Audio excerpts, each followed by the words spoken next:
Hi, this is Sarah. And this is Rachel. And this is The Diaries, a podcast where we rip apart, episode by episode, the Vampire Diaries. Warning, this is a rewatch podcast. We always bring up future episodes and how they'll relate to this current episode. There will definitely be spoilers in this episode because this week we're talking about Season 2, Episode 6, Plan B. Mm-hmm. This is the Mason interrogation episode. Yeah. I'll just leave it at that. Don't want to get too into it. All I'll say is it's such an undersell because when I was, looking ahead to us doing this one, I was like, oh yeah, it's the episode where he gets interrogated, they get the moonstone, yada yada. Like they're just doing the steps. No, it's There's much so more than much that. more. We have a lot to talk about. Yeah, we'll jump right into the opening that I do have quite a bit to say about, which is we start out with a Elena in bed opening. You pan up to Stefan is sleeping and Elena's like lovingly looking at him.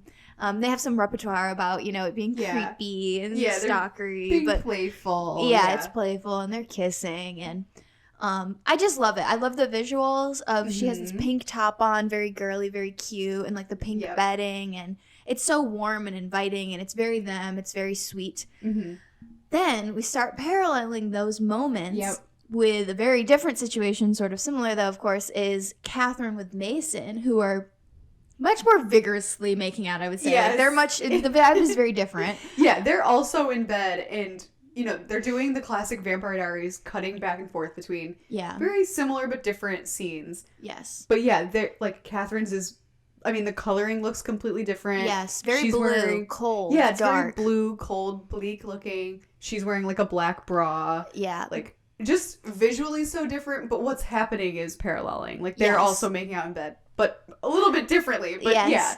And then again, those parallels are also what's making it really different. Like Katherine is questioning Mason about where the moonstone is, and he doesn't reveal it to her because he says he doesn't trust her. He doesn't trust anyone, he says. Where, at the same point, Elena and Stefan are saying something about, I don't remember what they're talking about, but something about how they trust each other. Yeah. So again, like those really direct story parallels too are like showing how different these two like situations are. Katherine bites Mason while they're kind of playing around, and he's like, ow, like that hurt, and she's like, oh, sorry, clearly on purpose. And then at the same time, Elena like pricks her finger so that Stefan can drink from her blood as this like offering because she loves him and wants to go through this with him. The parallels are just so strong, the cutting back and forth, it works really well to show the similarities, the differences, and again, the visuals I'm obsessed with. The direction in these, the last episode and this one are really great, of just those warm pinks and browns for Elena, and those very cool blues, blacks, the very sharp shadows and deep contrasts of the Katherine scenes. It shows you exactly the intentions, I suppose, of each of these pairs. Yeah, definitely. Also, the song "This Equals Love" by The Script is playing, and I actually noticed it. We put the episode on before we we recorded the episode to watch it for the 100th time. Yes. And I saw like in the closed captioning, the lyrics were like, "Love makes the pain worth it," or something like that. That line plays while Katherine is drinking from Mason's neck after she bit him. Yeah. So much good in this just little opening. It really tees up an amazing episode. It does. And from there we go right into the title screen and then right into the Salvatore house. Of course. We start off at a very surprising point, which is Jeremy showing up to tell Damon what he's learned from Tyler. Of course, last episode he did a lot of recon, and he learned about, the curse. Tyler's not a werewolf, but if he kills someone, he'll become one. He knows that Mason is there for the moonstone, and he hasn't told Elena any of this, and he wants to help. And Damon... kind of like needles him about it, is kind of like, you shouldn't like be involved, like not enough info. But clearly it is eventually enough information because Damon knows none of this. Yeah. And he does end up letting Jeremy in to just kind of see what else he knows and what, the moonstone I think is the thing that perks his interest of like, Mason wants this moonstone. Like, that's interesting. That's a thing I did not know. Yes. Definitely very interesting. Starting to bring Jeremy in the fold. But... like down below in the Salvatore house, Liz is still in the cellar. She's drying out. She's vervaining out. She's vervaining out. Yeah, she's vervaining out. And and Caroline visits her, and Liz basically ignores her and then sort of like tells her to go. Yeah. And this is after last episode of Caroline hearing Liz being like, that's not my daughter anymore. Like, they're not in a good spot. She's completely icing her out. And Caroline starts to, it starts to become a fight. And so Caroline starts to leave, and she says, it's not like I died or anything. Such a teenage thing to say, but that really wakes up Liz to be like, she starts getting emotional over that because it's like, oh my God, like, you did die. Yeah. And she says that. She's like, did you really die? Yeah. And Caroline's like, yes and no. And she ends up closing the door and staying, and like what is clearly an act of like, okay, I'm about to sit down and tell you everything that's happened and like let you know what's going on. Yeah. Which is clearly what they need. So we'll check back in with them way later once Liz is caught up with all of the various things that have happened to Caroline, because I think she really needed that wake up check of like, my daughter died. Like, she's experienced something traumatic. Yes, she's gone through trauma. She's gone through a serious life change. And it's not just as simple as like, she's not my daughter anymore. She's a vampire. Yeah, like, exactly. No, this is still your daughter. She's just experienced some heavy trauma. Yeah. So, meanwhile, Alaric shows up upstairs. Yep. They've managed to call him over to bring a box of research to Damon. An underrated trio. Actually, yeah. I feel like we don't really get, like, an Alaric, Jeremy, Damon trio because they'd be too powerful. Yeah, no, they really would be. I feel like we get a little bit later on, maybe during, like, the Hunter arc for Jeremy. Yeah, a little bit. But, yeah, no, I really like the three of them together. It's almost as good as, like, Alaric, Damon, and Elena, but... Yeah, almost. Not quite, but... They need someone who can call Damon on his shit. Jeremy can't do that. Jeremy's not ready to do that yet. Yeah. Which Alaric does kind of look at Damon in this situation, because this is the first trio of this. He kind of looks at Damon like, what is Jeremy doing here? And Damon gives like a whatever, like I'm just letting him go along with it, because let's not forget Damon killed Jeremy like 3 episodes ago, like probably true. Like a couple weeks ago, if that. I know, things move so fast and there's just so much going on in the show that I forget. Yeah, he literally killed him. Yeah, like not that long ago. So yeah, it is very strange that they're just like hanging out. So anyway, so they're going to work together. Alaric is reiterating the sun and the moon curse, you know. It's the thing we know. Vampires weakened by the sun, werewolves tied to the moon. Yeah. Jeremy goes, Aztec curse, cool. Which killed me. I was like, oh, Jeremy. A man of so many words. Not all of them string together very well. Yeah.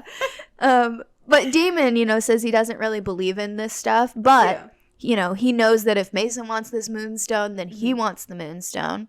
And, you know, he's like, well, it did say if a werewolf bites you, you die. So I'd be stupid to ignore it, even if I don't believe it. Yeah. And Jeremy says, like, he thinks he can get the moonstone from Tyler. He's like, yeah, I'll just basically ask him for it. I think I can get it. Yeah.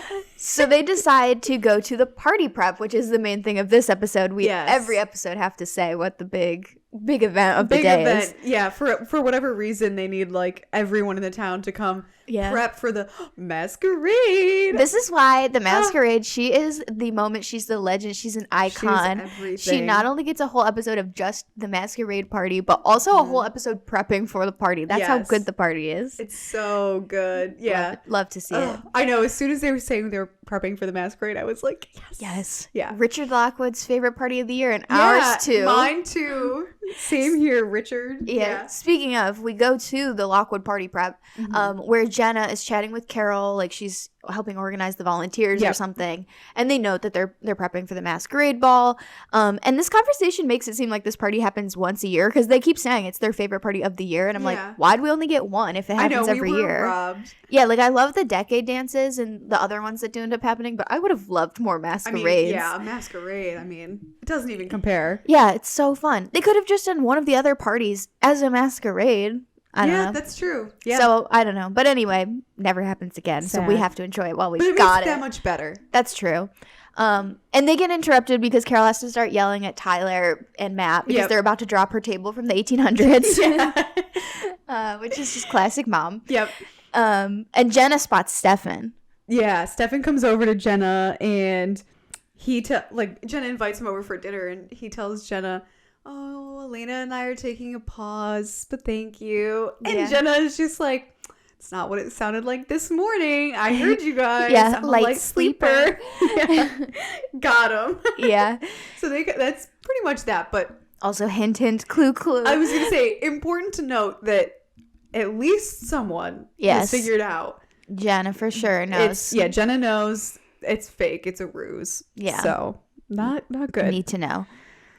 Then we also see Elena and Bonnie are there. Yep. They're outside prepping, and, you know, they are getting ready, and they're also talking about how, you know, Caroline is having this whole situation, and Bonnie isn't really talking to Caroline, so she doesn't know about it.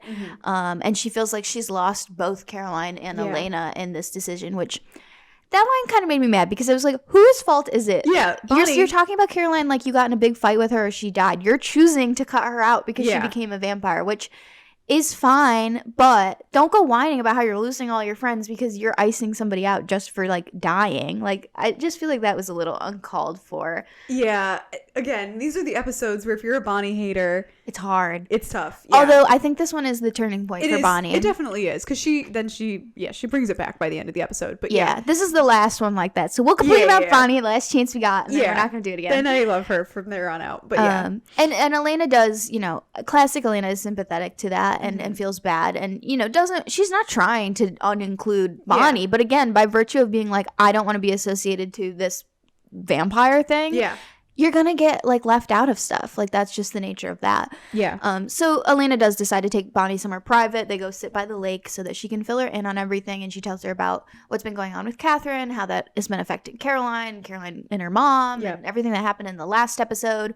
And how Elena has been having a fake fight with Stefan. And, Bonnie's, like, really upset because she's like, I didn't know any of this. I didn't even know that you were fighting with Stefan. Like, not even that you were fake fighting. I literally didn't even know you were fighting with him. Yeah. Which I think is a real blow to realize, like, oh, like, she's so disconnected that even, like, the secret vampire stuff she didn't even know, like, the public fighting stuff. Yeah. The thing they want to be made known. Yeah. Yeah. She still didn't even know that.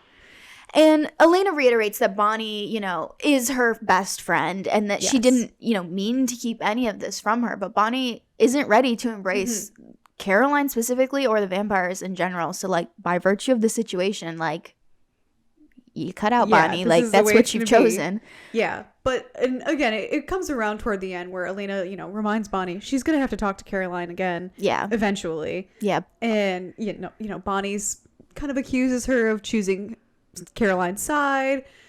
Elena says there are no sides. Yeah. Like, Elena just wants to make peace. I was gonna say Elena is, say what you want about Elena. Elena's a good friend. Yes. Like she's making the case, like, we can all be friends. Like, Caroline is still Caroline. I'm still me. You're still you, Bonnie. But you just gotta get over this kind of. Nobody wants Caroline to be a vampire, so like just that's where we're at. Like, let's just roll with it. We're all just dealing with it. It's fine. Meanwhile, Mason is also party prepping. He has a funny interaction with Stefan. Yeah, surprised to see him, of course. Yeah, he goes, I wasn't expecting to see you here or anywhere. He just looks really shocked.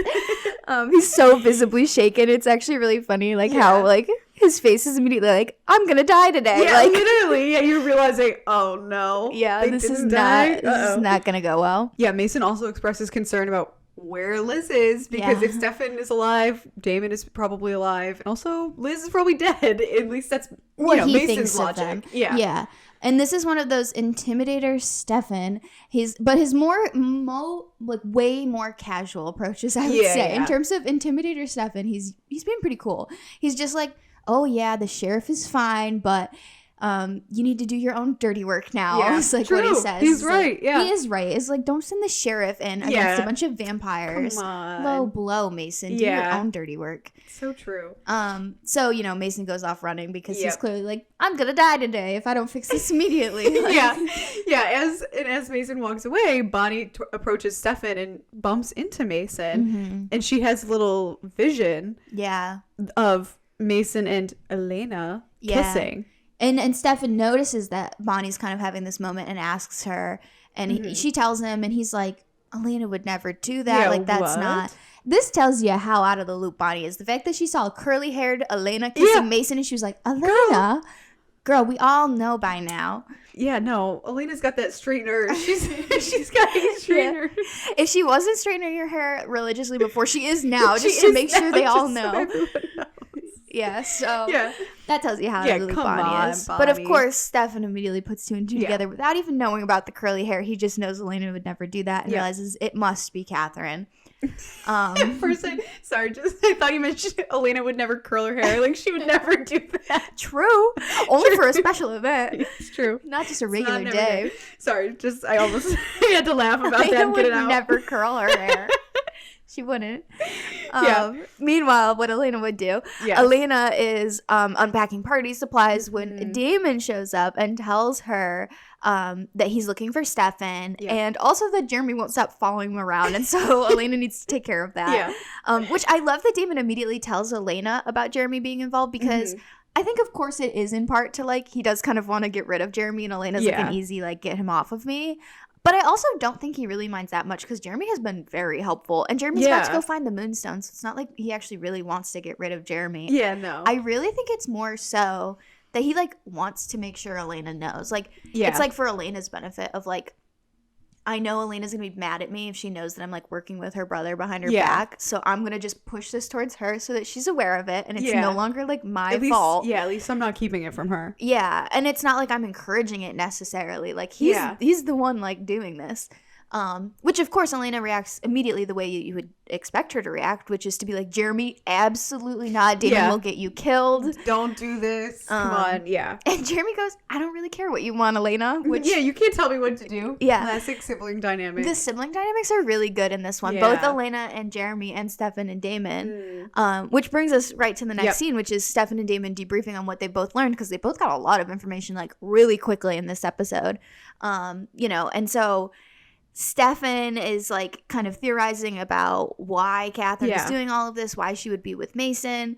Damon's reacting to all of this, and he's like, werewolf thing aside, this guy's a surfer. She has to be using him. She is just using him. She's not actually interested in him. Yeah, it's so funny the way that he's like, there's absolutely no way. There's no way she likes this man. There is something going on here. Yeah, and Damon rightfully concludes, she's probably using him for the moonstone, but he doesn't know why.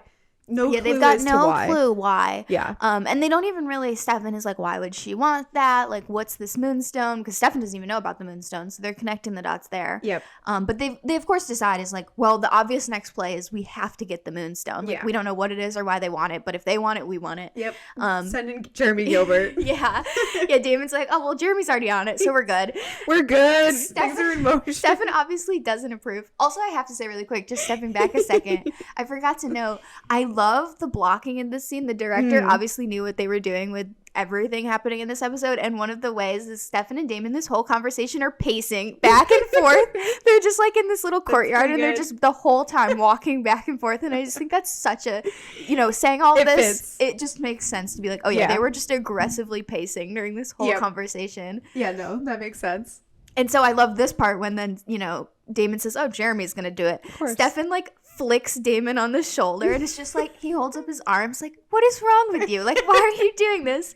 And he just, like, goes to walk away, and Damon's like, what did I do? Like, what? Again, sibling vibes. They're so good in this episode. Yeah, such a good episode. Cut to the best scene. We're laughing hysterically, and everyone's like, probably what's happening. But this scene, you probably don't even remember because it's like a 30-second scene, but we're about to do the whole dialogue because it's the best scene in the whole show. Literally 30 seconds. This should tell you everything. A screenshot of this scene with the closed captioning is the group chat photo for our group chat with producer Shay. Yeah, producer Shay. The Ripper Diaries girls group chat has a screenshot of this scene. And so it's cut to, all of this serious stuff about the moonstone and Katherine and scheming. And we get Matt complaining about Caroline to Tyler. He says, she's this amazing girl one minute, and then this raging jealous freak the next. Way to go, Matt. That's what you talk about with your ex who you want to get back together with. Tyler replies, you know what I think of Caroline for. She's an insecure, neurotic, bitchy little twit. Yeah, it kills me. That's the screenshot of our group chat. She's an insecure, neurotic, bitchy little twit. What a wild thing to say about somebody. Also, I mean, obviously he doesn't know this, and it's just so much better on a rewatch because they start dating in literally not 2 episodes. Long. Yeah, not that long from now. The very next episode, he's gonna owe his whole life to her. Yeah, exactly. It's insane. Yeah. But she's an insecure, neurotic, bitchy little twit, so whatever. Yeah. But then the follow-up is even better because Matt obviously is rightfully offended. He's like, hey. Yeah, that's not a nice thing to say. You can't just say that about people, especially to a guy who's trying to get back together with this girl. And Tyler quickly responds, but the girl's got heart. She means well. It's so funny. And he goes, just got to take the good with the bad sometimes. which is wild. It's like, well, she's got heart. That's a good thing. He's learning everything from like Friday Night Lights or something. Yeah. Like, the girl's got heart. She means well. It makes so much sense for his character. Like, this is the best he can muster as a compliment. And the funniest thing too is Matt just goes, yeah, I've got to go get some extension cords, and leaves. He just leaves. He's like, yeah, well, I need some more extension cords, so. It's the little moments like this that are why I'm obsessed with this show. I know, it's so funny. The way that this, like, 30-second scene means so much to us. We've spent minutes talking about it. It's hysterical. It's so good. It's so funny. Like, just please, if you're gonna you have to watch it. You don't even have to go rewatch this whole episode. Just that scene. Just watch the scene. It's so You'll funny. understand. It's so funny. We die. I was watching it by myself, and I was like pausing every 2 seconds to write notes, and I had to just keep replaying the scene over and over. I was dying. I was watched like, it a few hysterical. times too. It's so good. Best scene. But yeah, of course, Matt's been insulted, so he just walks away. Yeah. And Jeremy approaches Tyler, obviously trying to get the moonstone. Yeah, he was waiting. He swooped in immediately. Yeah, he was in the lurch waiting. Yeah. And Jeremy asks Tyler if he can see the moonstone. Yeah, he mentions he was doing some research and he wants to make sure it was like the same stone. Sure, Dave. Yeah, whatever. Yeah, so he asks to see the stone, and Tyler tells him, sorry, I actually gave it to Mason. Yeah, so. I want out. He's like, I don't want anything to do with this, so I just gave it to him. Which, Jeremy's kind of like, oh, okay, like, that's okay. And then we see Stefan and Damon are like at the top of the hill listening into all of this. Yep. And Stefan turns to Damon and gives him like a smirk with like a raised eyebrow. And, it's just kind of this way of saying like, our turn, like the big dogs are stepping in now, like and phase they 2. Yeah, phase 2. And then they both like turn like instinct, like they both just at the same time turn and start like walking away, and it's like, okay, clearly they're out to get Mason. Like they wordlessly just know what they have to do. Yep. I love it. I love the blocking. I love the directing decisions. It's so good. It's so good. Yeah. Elena is also texting Stefan at this point, asking him what's going on, like where is he, what's going on with everyone. So like they're having a text conversation throughout this whole thing. Yeah, this is one of those classic like things are really intercut. It's heating up. I really forgot how good this episode was, how good this point in the season is. It's like this point in this episode was when I was like, oh my god, I forgot how good this episode is. Like it's really heating up, and like everything's being put in motion, everything's being put together, and like we will ride what's happening right now in this like moment and in this scene until pretty much the end of season 2. Like I feel like it stays like hot until basically then. Pretty much, yeah. But of course, not hot is Elena, who's just like, what's going on? No clue. Which also, she's been out of the loop for 10 seconds. Let's relax. Let's be real. Yeah, it has been just today. Yeah, but she's texting. She's trying to figure out what's going on. Yeah. And she's just like asking Stefan like, respond now, and he's like, him and Damon have gone to go find Bonnie to see if she'll help, and he kind of quickly responds like, I'm with Bonnie and Damon, I can't talk right now, and she's like, no, talk now.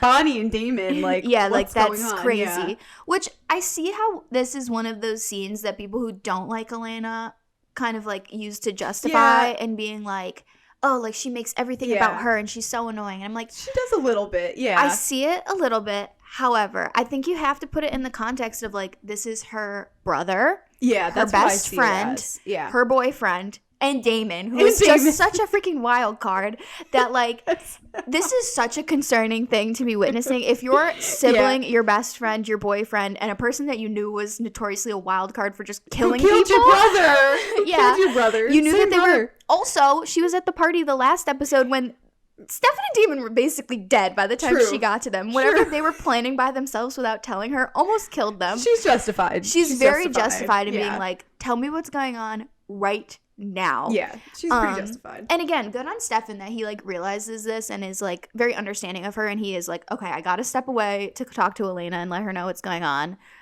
Play nice, Damon and Bonnie. Yeah. So Stefan does go to call Elena and tell her what's going on, leaving Damon and Bonnie to attempt to play nice. Yep. Which goes, okay, good for them at this point. Yeah. Damon proposes the aneurysm spell. He kind of asks how that works, and she explains that it's like the blood vessels in your brain popping over and over again. And that theoretically it should work on anybody with a like supernatural healing ability. Yes. Because she can't control her visions. The one that she got off of Mason earlier, like it just happened, and like if she touched him again, there's no chance it might happen again. She also wouldn't be able to look for anything that she knows of. Like, she doesn't have any practice in this. Yeah, it's not like that. Yeah.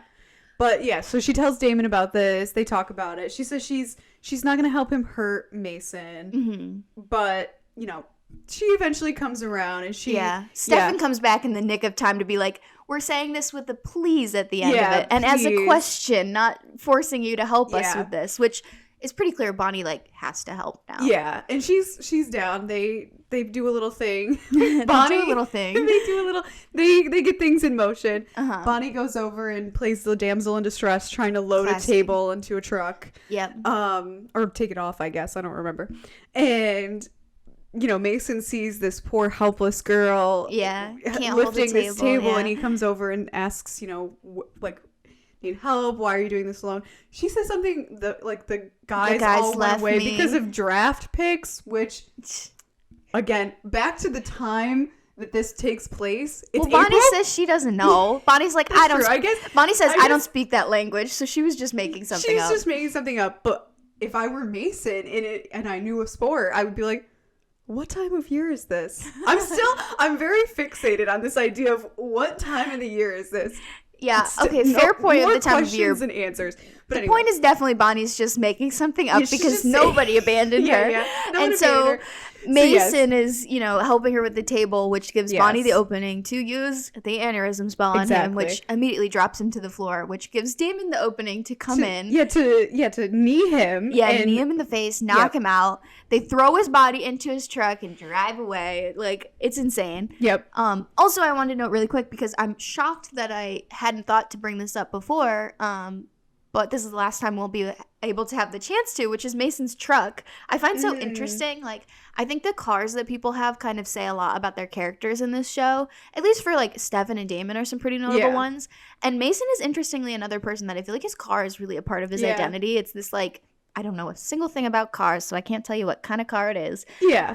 But it gives, like, this vibe that's very, like, I don't know, like, backroads adventurer, woodsy, cool guy. Yeah. And it fits him really well. And so I just was, like, thinking as that truck was driving away, I was like, that's the last time we're going to see that truck. And it fits Mason. Yeah, it does. No, it definitely does. That's a good little catch. Yeah. So where that truck is going is, of course, the Salvatore house, where we do still have Caroline and Liz down in the basement. Yeah. At this point, by the time we come back, it's clear that Caroline has told Liz everything that's going on. Mm-hmm. She's explaining that she drinks out of a blood bag, that she doesn't kill people. Yep. But it is hard. And like, she does still want to kill people. Yeah, she does still want to. Yeah. It's hard to resist that urge, but she doesn't do it.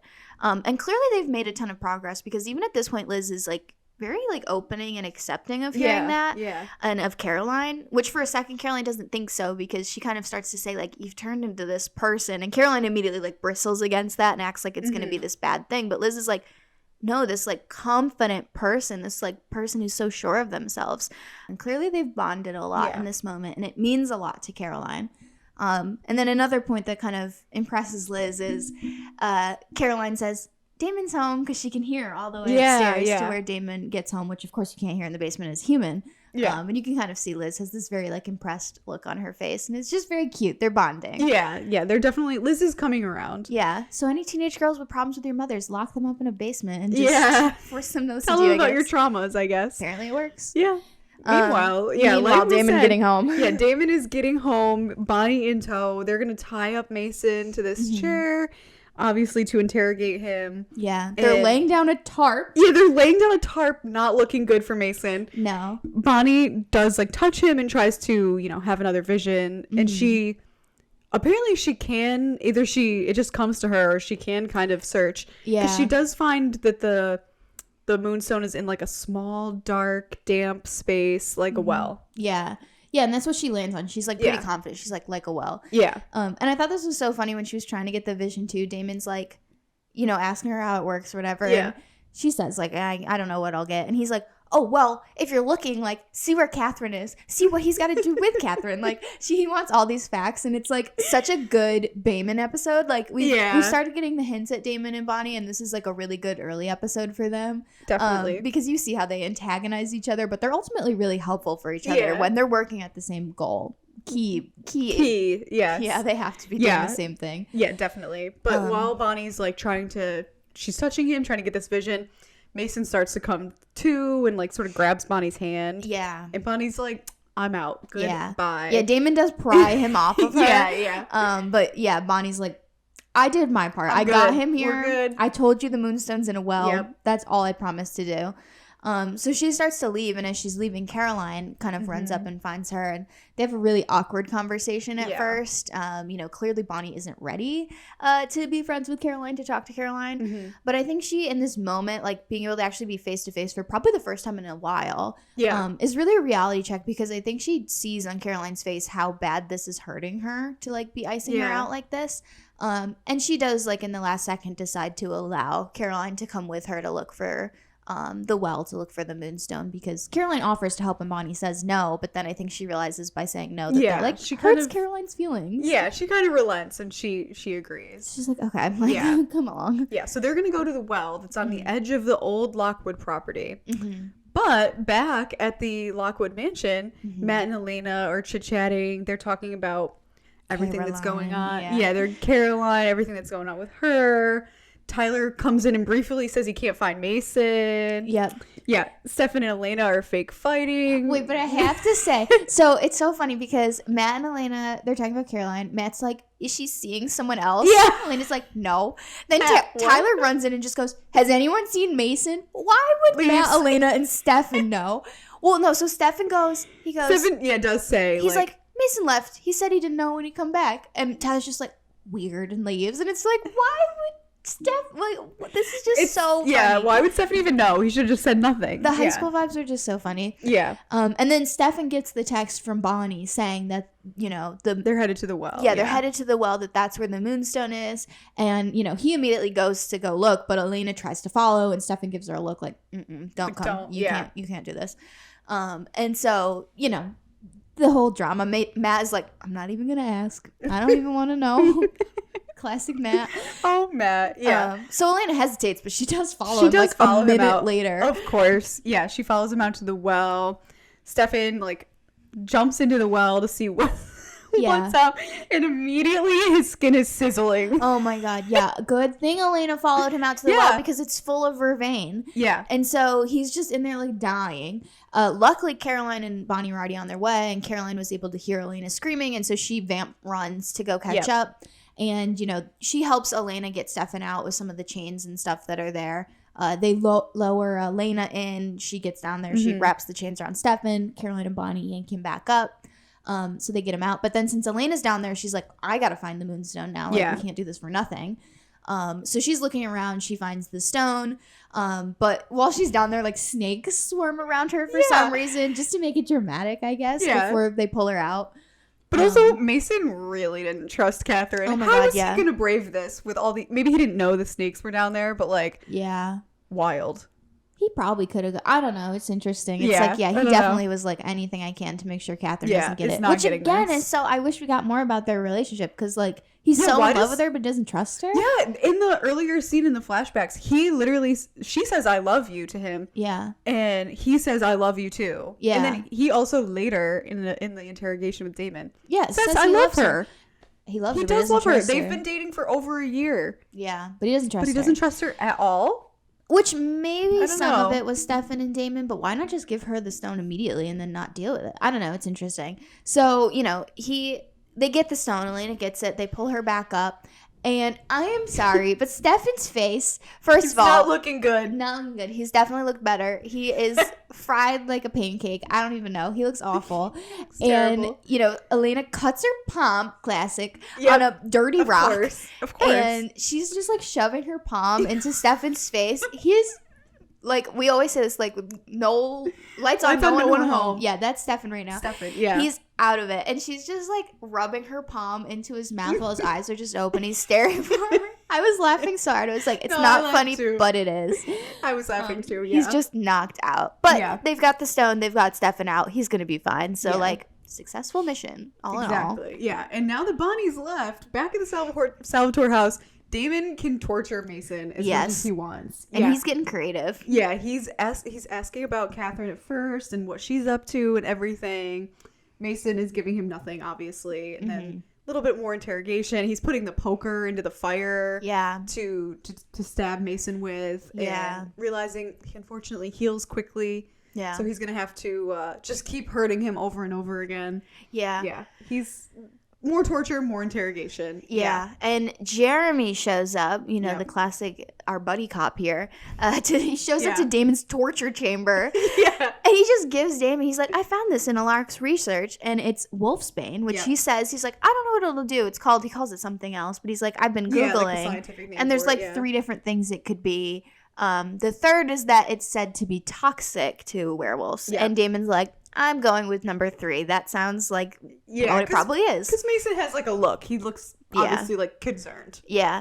Yeah, and of course it makes sense of like, you know, what is it the witches are always saying? Nature finds a balance. Yes. It's like, it kind of feels like that with vervain. It's like, of course there must be a plant that's also toxic just to werewolves.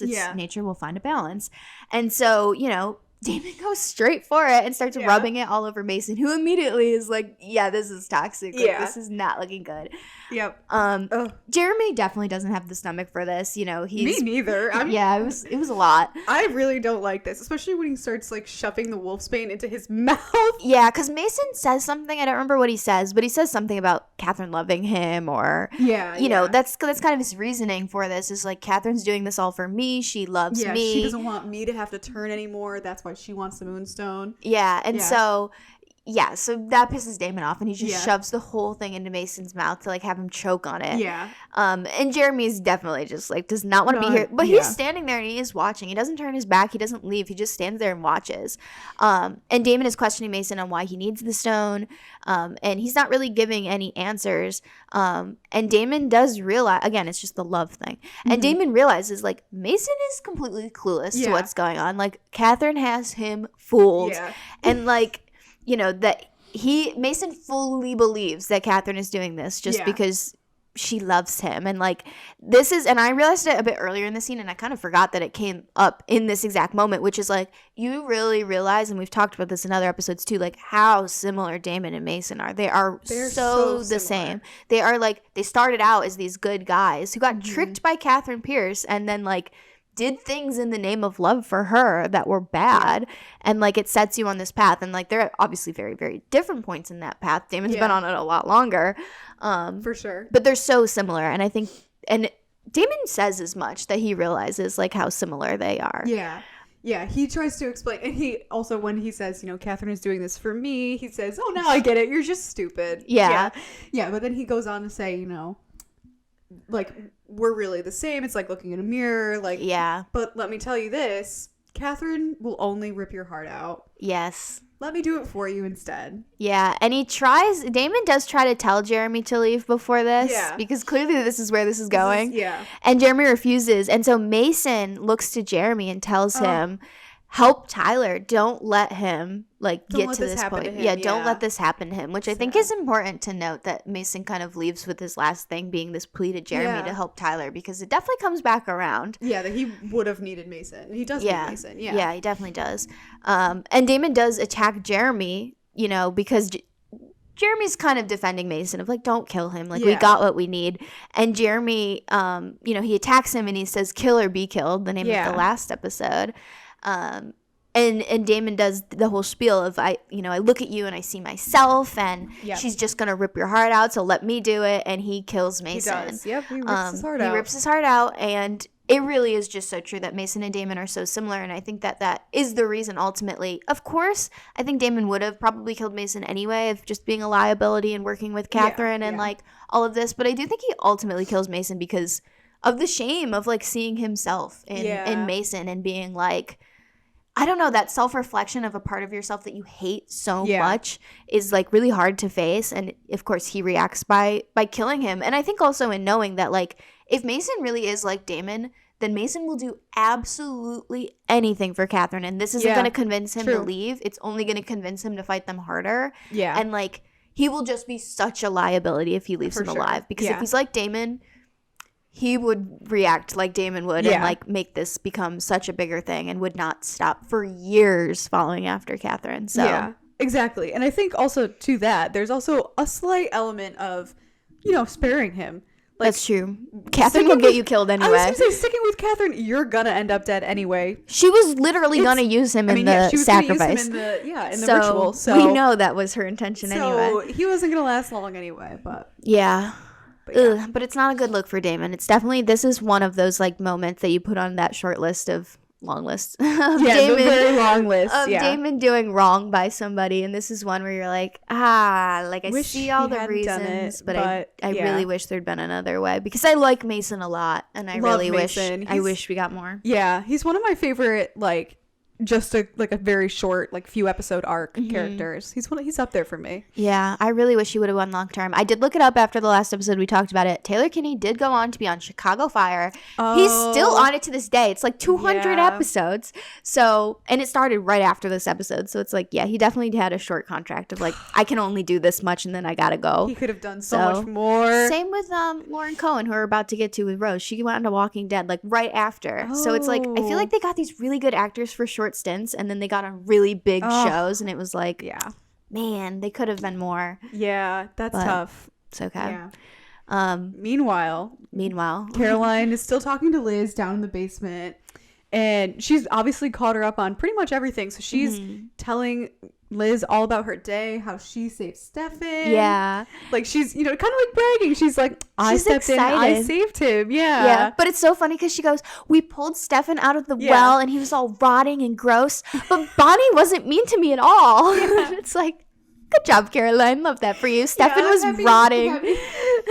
Happy a lot of different things are working out. Yep. Yeah. I love her. Girl knows her priorities. Who cares that Stefan was rotting? Yeah, Bonnie was nice. Yeah, Bonnie was nice to her. They're friends again. Yeah, those are the priorities. Or at least getting there. Yeah. And again, Liz is really amazed by this and says this is where she says, I messed up earlier. This is where Caroline she tells her that she's this strong, confident person. Yeah. And this episode like officially puts Caroline and Liz on that path for now, until of them kind of like bonding. Although of course it does get taken away, which I do think, again, like we were talking about earlier, this is the episode where Caroline does get on that path of being the strong, confident person, Definitely. Of being this, like, it's finally been acknowledged. And to hear it from her mother, I think did so much for that. They notoriously don't get along, because even in season 1, we see that Liz and Caroline do not get along at all. But for them to have this day and hear that from her mom, how that she's strong and confident, and then again, like, she had this whole episode away from Katherine, and she's getting way better at controlling her emotions, and like this, Caroline becomes the vampire that we know and love after this episode. I think from here on out she stays pretty strong, and really becomes that version of her. So she had a few to adjust, but now she's there. And then of course the hard moment here is Liz asks Caroline not to erase her memory. She's like, tell the others you compelled me if you have to, but I'll keep your secret. I'll keep your secret. I won't do anything to hurt you. And it's so hard because Caroline believes her. She says, I know you wouldn't do anything to hurt me. But the problem is, like, I know that you're not going to forget or trust the others. Yep.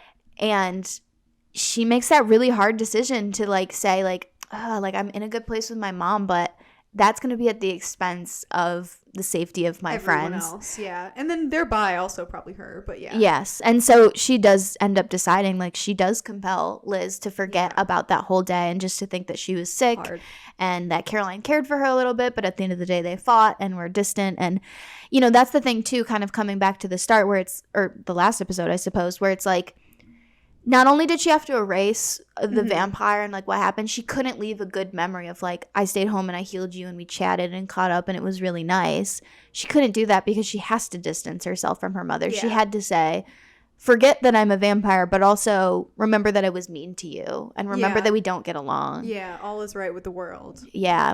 As things were before, basically that day. Yeah. It's a very sad scene. It makes you...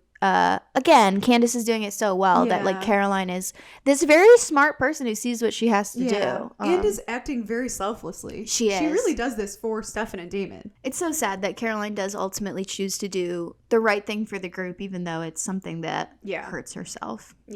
But she did the right thing by everybody else. And now she really is like the Caroline we know and love, like you said. Like, very selfless, Very compassionate and considerate of others. Yeah. Yeah. And the next episode, I'm so excited. She's so good in the next one. So we'll get there. But yeah, she rolls into it after this one, and it stays at that pace for the rest of it. So speaking of rolling into, what a segue. Damon is upstairs rolling Mason up in the tarp. Yeah, classic. Good thing you put down that rug. Yeah, thank God. And Stefan comes in, and Stefan gives Damon the moonstone. Yep. And, I was just, sorry, I'm laughing because Damon texts Carol to cover up Mason, like, leaving, quote unquote. And he's just like, gotta go, big opportunity in Florida, like, I'll send for my things. Yeah, it's like, funny. Love Mason, or something like that. It's just funny. Silly. It's just funny. But while Damon is texting Carol off of Mason's phone, he sees, oh, what's this most recent number dialed? Yeah. Maybe I should give it a call. And Stefan is immediately like, no, do not provoke her. Do not do this. And he's like physically trying to get the phone. Yeah, like he knows this is this is not going to go well. Bad. Do this. Yeah. Yeah. But Damon being Damon. Yep. He dialed that number. He presses send. Yep. And of course, that mystery number on the other line is Katherine, obviously. And she answers like, oh, Mason, you're late. And Damon says, wrong boy toy, which is so funny. And, Katherine says, like, oh, Damon, you've surprised me, which is shocking that she admits that she's from this. Rattled by that. Yes, she is rattled, like, clearly rattled. And she says, like, that she is wondering where Mason is. And he says, oh, well, Mason's right next to me, but his heart is across the room. Oh, also, I've got the moonstone. Like, he's just, like, throwing everything they've worked so hard to win just directly in her face immediately. Yeah. Stupid. Damon is smart, but he's so stupid in this moment. Know better. He's still learning. Then Katherine, to this point, delivers the most iconic line, arguably of the series. Yeah. It's in the top 10 of lines for the whole show, easily. And it is the title of the episode. Katherine says, do you honestly believe that I don't have a plan B? And if that fails, a plan C, and then a plan D, and you know how the alphabet works, don't you? Send my love to Stefan. Yes, send my love to Stefan. Only made more iconic, but send my love to Stefan. That's the part we forget. I think a lot of us remember and if that fails, a plan C, a plan D, and you know how the rest. Yeah, you know the rest. But then the tacking on, send my love to Stefan, and then hanging up. She hangs up immediately after she says, sends my love to Stefan. So good. Damon immediately knows he messed up. Yeah, obviously. His face is immediately like, uh-oh. What did I do? I played with fire and I set the world ablaze. Shocker. That was a huge misstep because Katherine is always good on her word, and they ruined plan A. That sucks, but let's go plan B. Yep. So, plan B. To her plan B. Yeah, back at the Gilbert house, earlier we saw, like, just a brief, 10, 30 seconds, Jenna and Alaric making dinner, being cute, and Elena sneaking in and going upstairs. Yeah. And then in this scene, we see Elena come downstairs. And she's dry now. She snuck in because she was wet from the well, and Jenna couldn't see her, and, whatever. Yeah, she's cleaning up, whatever. She comes back downstairs. She talks to Alaric, sort of fills him in on what's going on. Yeah, she's giving him a quick little secret update because Jenna's on the phone. So she's kind of whispering to him about what's been going on, and they're all good, and they've got what they need, and whatever. Yep.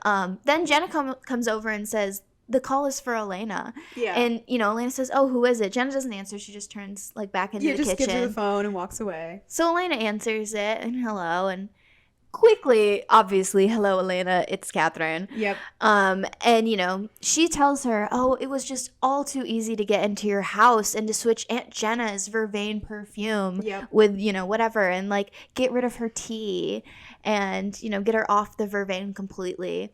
And, also she knows that Elena and Stefan are still together. Yep. Jenna's been spying for her. And Elena's just, shocked into silence. She's not even saying anything. She's just, looking scared and confused. And she looks over to Jenna, who is, cutting up some bread for their nice dinner, when she raises the knife up into the air and plunges it into her own stomach, stabbing herself in a way that probably should kill her. Which Elena just drops the phone and runs to her, and end of conversation with Katherine. Yeah. Obviously, some time passes, but they take Jenna to the hospital, and Jeremy and Elena are there. And Elena comes over to Jeremy and says, Jenna will live. She got really lucky. Mm-hmm. And Jeremy and Elena obviously are upset. They hug. And she also says Jenna doesn't remember anything. Yeah. And Jeremy says basically Katherine has to pay for this. Yeah, it's not so interesting, the siblings' reactions to this moment, because they're so vastly different. Mm-hmm. Elena's like sobbing. She looks miserable. Yeah, she very obviously looks so guilty. Like, her clear reaction is like, I did a bad thing. I need to stop what I'm doing. I'm the one causing problems here. Jeremy's reaction is livid. He's pissed. He's gonna kill Katherine. He's like, okay, now I'm gonna step in because Katherine is the one doing bad stuff, and we're gonna put a stop to this. The reactions are just so drastically different, and will obviously roll us right into the next episode, which we'll get to then. But perfectly plays to the setup to that. Meanwhile, just a quick cutaway to the Lockwood house. Tyler and Carol are catching up about Matt for some reason, which we'll kind of come back to. There's some clues they've dropped here about, Tyler and Matt, best of friends. Mm-hmm. And, Carol ends up telling Tyler that Mason has left town. And it's just the two of them now, which obviously Tyler is devastated. And they remind us a couple times throughout this episode, including in this scene, that Tyler's dad just passed away recently. And so... they're laying it on thick about, like, the emotional turmoil and grief and everything that Tyler's going through. They're definitely trying to remind us that his dad died, like, a little bit ago. And he's very alone, especially with Mason leaving now. Yeah, it's just him and Carol in, like, that huge mansion. Like, very sad. It is sad. And he doesn't really have, he has Matt, I guess, but... Yeah. Which she doesn't even know, Carol, the extent to, like, how alone now or Tyler is. Because now it's only Jeremy Gilbert that knows his little secret. So... And that's if Jeremy's all you got, that's not a great place to be. So... back to the Salvatore house. Grief-ridden Elena, she shows up to find Stefan, who's just staring at the fireplace crying, which, relatable king. I love him. He's just looking at the fire crying. And Elena, of course, immediately also starts crying. This is why they're together. They obviously both feel incredibly guilty. Like, Katherine said she did this because they were sneaking around, which, yes, but also... Yes and no. She obviously knew for a while and didn't do anything. She obviously knew for a while, and she was waiting for the moment that she could do this. And she also obviously did it, mostly, I think, as payback for Mason and the Moonstone. So it's like, it's a plethora of things. But these two, this is one of these moments that shows, I think, what is their weakness as a couple. They are both such martyrs, and they are both so affected and emotional about people and about the people that they hurt. They've both said it a dozen times how compassionate they are, and that, like, when they hurt somebody. Stefan's weakness that got amplified, empathy. Yes. True. It is Which is true. And this is a scene where you see it, of, like, Elena and Stefan both are just, like, so devastated by this, and, like, as a couple, they can't overcome this because the grief of doing something like that for them is, like, they can't justify it. And so Elena tells Stefan that it has to be over. They have to break up because of this, because Katherine has won. Like, Elena, she loves Stefan, but she's not willing to risk Jeremy dying or going for Jenna again and her actually dying this time. Like, this is not something that's worth it for Elena. And, like, as much as Stefan is, like, saying, like, no, and he's denying it, it's like, he agrees too. He doesn't want anybody to die because of them. They both know. They both agree. Yeah, and it's such an emotional scene, but I'm so sorry to Paul Wesley. We had opposite reactions here. What? No, his lip is quivering. He's never been more upset in his life. His crying face. Okay, here's what I will say. In the scene, it is pretty good. It is very moving how emotional he is. But I just feel like I've seen that shot of him. When you take it out of context, just as a still of him crying, it's so funny. Okay, out of context maybe, but in context, the moment, it's good. Okay, I'll say that. In the moment, it's good, but I have it in my head as the meme that it is. And so I'm like, this will make my top 3 at the end of the season. Of what, emotional moments? Or like of performances. I thought Paul was whole... Stefusi. I love the Stefusi. I saw he was talking about it at the cons recently. So funny. He was putting his whole Stefusi. Okay, his lip was quivering. Okay, you're heartless. No, okay, he was good. He was good. I'm not saying it was a bad performance, but because it was such an honest performance of, like, real tears, people took it and made it a meme. I know. And all I can look at it as is the meme anymore. So I was laughing a little bit, but I was like, it's not funny. Oh, I was like, I might tear up. But my gosh. Okay, but you didn't. So that tells me that. That's true. I guess I That tells me. Yes. So. He didn't moved me all the way. Yes. Yeah, but it was good. It's good acting by both of them. Upset. Yeah. Anyway, they're upset. They broke up. Elena rushes out, and Damon stops her before she gets out. Clearly, the guilty train is continuing because Damon apologizes for riling up Katherine. He says this is all his fault. He didn't realize what he was doing.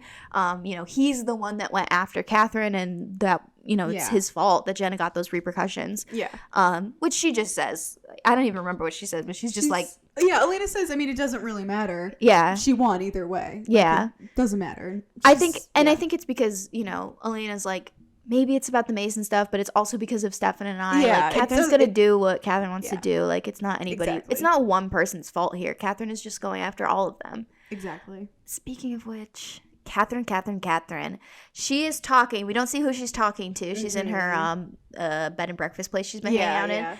And she's saying, I'm so sorry if I appear rattled. Circumstances have changed and I need to adjust. And so she's saying, like, what we were saying is, like, she's admitting that she is rattled. That this, really freaked her out. Yeah. And so she needs to change her plans. And it is revealed that she's compelling Matt Donovan to do anything that he can to get Tyler to kill him so that he triggers the werewolf curse. Yep. Again, this is why we've been leaning on the fact that Matt and Tyler are besties all episode. That's why they got that random 30-second scene talking about Caroline. That's why, Carol mentioned him. Is they're trying to tell us, like, Matt and Tyler are best of friends. And now they're trying to tell us Matt's going to do anything he can to get killed by Tyler. Yeah. Pretty heavy. Yeah, heavy stuff. And it just leaves it there. Yeah. Katherine's plan B is in motion. Her plan B. Yeah, so we'll see how that goes in the next one, the Masquerade. Yes. Oh my God, I'm so excited. I am so excited. The best. So good. But to wrap up this episode, only death, Mason. Mm-hmm. Obviously killed by Damon. Heart ripped out. Yeah. Yeah. Then next we've got our out-of-pocket / what we would do differently. Yeah.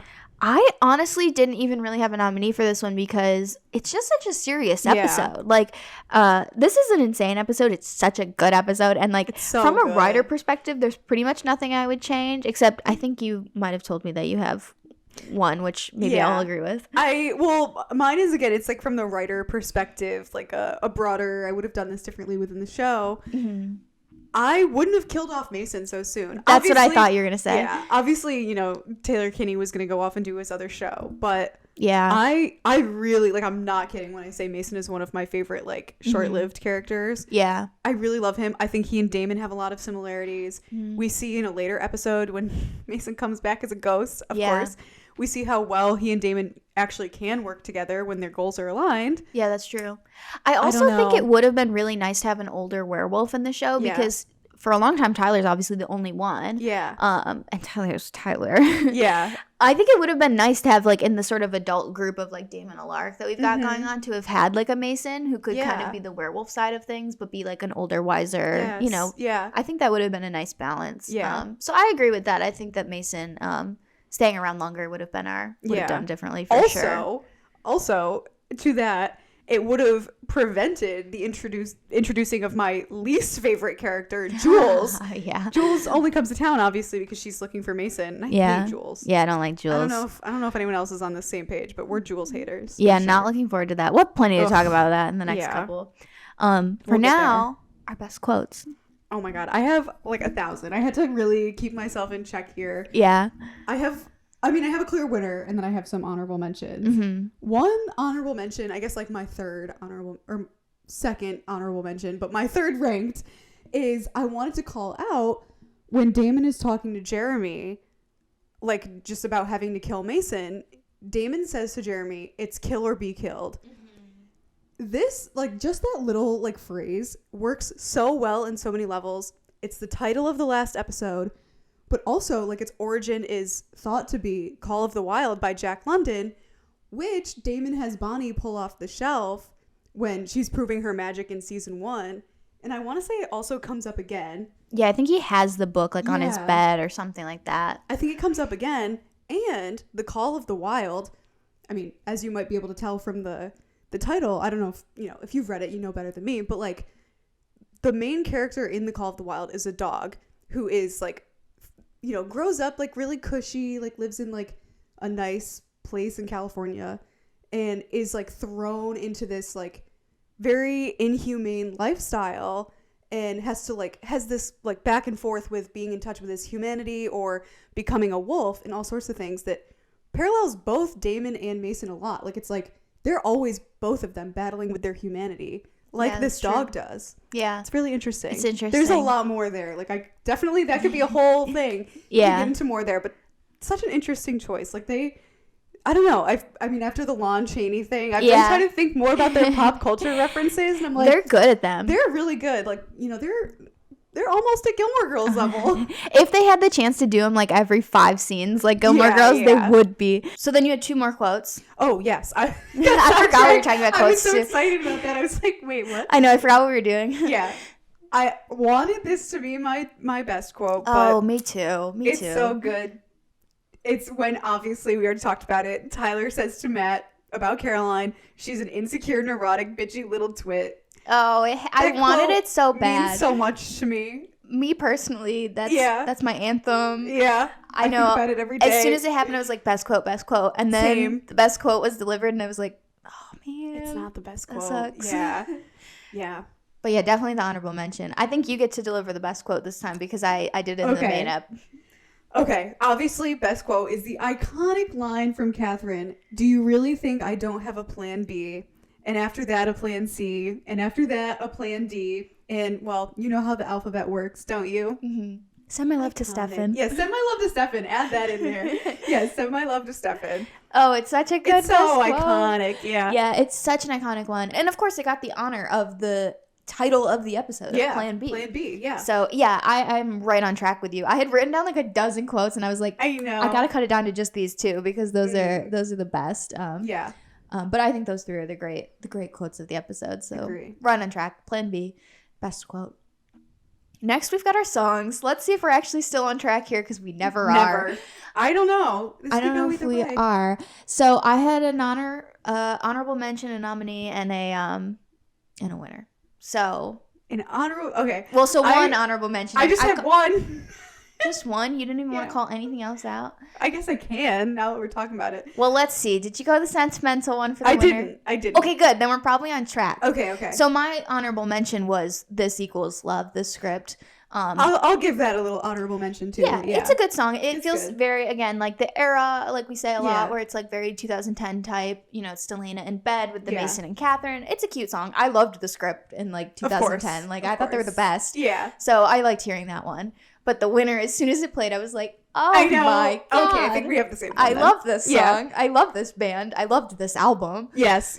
I think it's the same song. Yeah. It's Tighten Up by the Black Keys. Oh my God, what a song. Yeah. It goes perfectly with the playlist. This is the vibe that we want the playlist to be. Yes. Yeah. Very the Black Keys vibe. Yes, exactly. This plays when Jenna is talking to Carol, and then she goes over to Stefan, and then she, is walking around the party. So it's just a perfect, I'm kind of surprised they didn't play it in like a more, more prominent way. More like of an anthem moment. Just kind of plays at the party in the background. But I love the song so much that as soon as I heard it playing, I was excited. I was ready. Yeah, that was mine too. So that's our clear winner. No Instagram poll this week. Love that. So I will be adding Tighten Up by the Black Keys to our best song of the episode playlist. We have a playlist with every single winner of best song from seasons 1 and 2. You can find that linked in our various bios and descriptions, as well as our TikTok, our Instagram, all of our social media stuff that you can go follow, leave comments, and join the conversation about the Vampire Diaries. You can listen to our podcast on Spotify and Apple Podcasts, and you can watch the video version on YouTube if you're not already. So go watch and or listen at those places, and join us next week for a top 10 episode. Like truly, like I don't have a definitive top 10, but I think it's got to be in there. It has to be. Masquerade. You knew it before I was going to say it. Masquerade, season 2, episode 7. Yeah. The Masquerade. It needs no introduction. No other introduction. Yeah, it's the Masquerade, and then we're just ramping into some of the best episodes of the show after that. Yeah. So good. Yeah, so join us next week for that. Thanks for watching and or listening this week. Hope we see you next week. Bye. Bye.